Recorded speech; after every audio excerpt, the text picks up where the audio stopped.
Nakakabaliw! Nakakaaliw! Drama on air.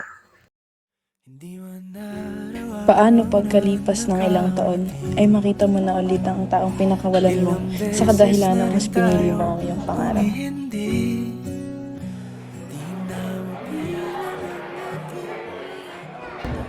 Bro, pagka-graduate natin, gusto ko muna magtrabaho at mag-focus sa pangarap ko. Paano kayo ni Nicole? Makikipag-iwalay ka? Parang ganun na nga. Hindi ko gusto na mangyari yun. Gusto kong makasama niya ako pag kaya ko ng sarili ko at asensado na ako. Man, 3 years na kayo ni Nicole. Pero ito lang masasabi ko. Man, kaya mo ba na hindi siya kapiling?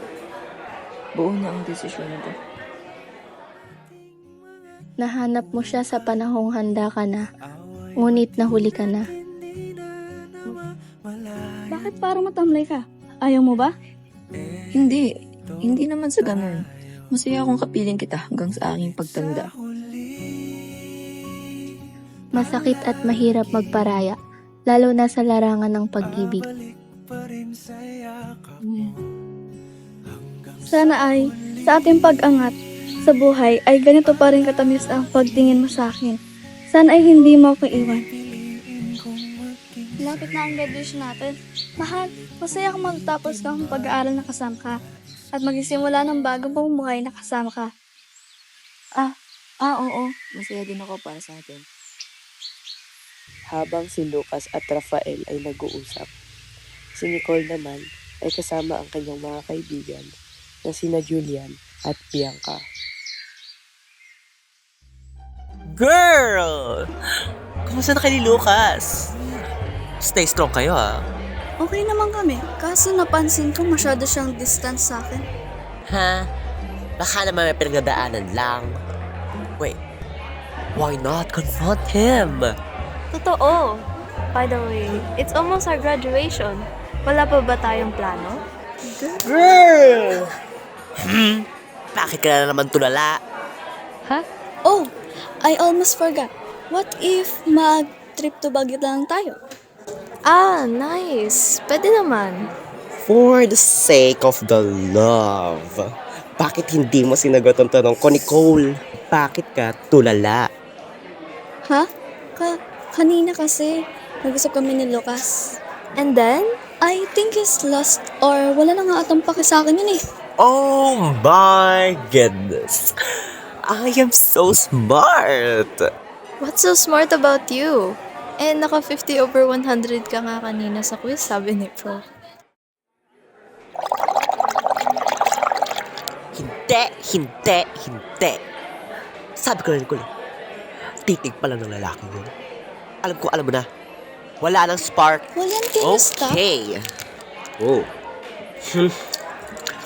By the way, next week na yung graduation anthem. Be on time, wag malilate ha. Sige na, alis na ako. Bye.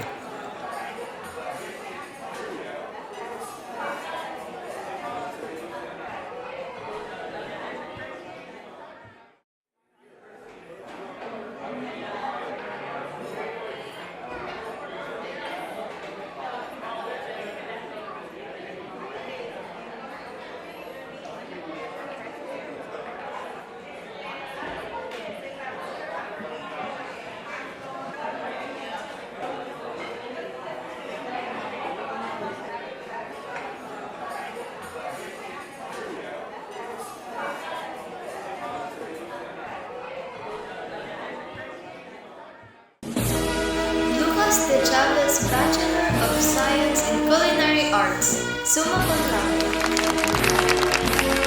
Graduate na ako!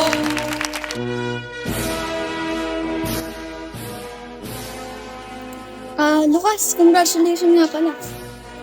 Thanks!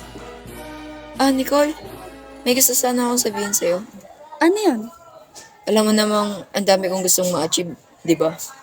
Ano nga yun? Gusto kong makipag-work up sa'yo. Hindi dahil sa maiba akong babae, pero pangarap ko, Nicole. Sana maintindihan mo. Lucas, paano naman ako? Have you think about me? We're almost 4 years na. And ngayon, mo ba naisipan makipag-break up? I know, alam kong ang pangit ng ideya ko pero Alam ko marahil iniisip nyo na napaka-selfish ng desisyon ko, pero alam kong itong ikabubuti naming dalawa kung magiging magkalayo kami sa isa't isa.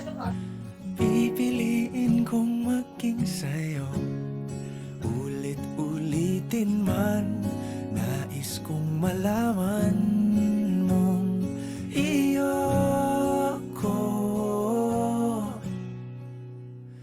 5 taon na ang lumipas at isa na akong successful na master chef. Pero lagi kong nararamdaman na kulang ako. Kaya naisipan kong umuwi ng probinsya. Si Rafael yun ah. Rafael! Long time no see! Lucas? Bakit ka nandito? Men, pagkatapos ng ilang taon, kanya ba ituturing mo sa akin? Babe, kaya na pa kita hanap. Oh, Lucas. Ikaw pala yan. Long time no see. Ah, hello Nicole. Tagal na kitang hinahanap. Matagal kitang hinanap. Bro, Bakit namadaan ka dito? Ano sa tingin mo? Ni hindi ako makakanap ng iba? Hindi mo ba alam yung mga sakit na pinaramdam mo? Iniwan mo ako ng walang rason? So, Rafael was there for me. It was unexpected, pero masaya akong siya napakasalan ko. Nicole, sorry. Ang hina ko. Napakahina ko. Hindi ko kinayang putang inang ubo yan. bro. Sorry. Aalis na kami. Salamat. Mahirap, ngunit kailangan tanggapin ang katotohanan. Masakit isipin na ang matatamis niyang halik at yakap ay hindi mo na madarama. Kay tagal ka ngang hinanap, ngunit huli na hanggang sa muling pagkikita.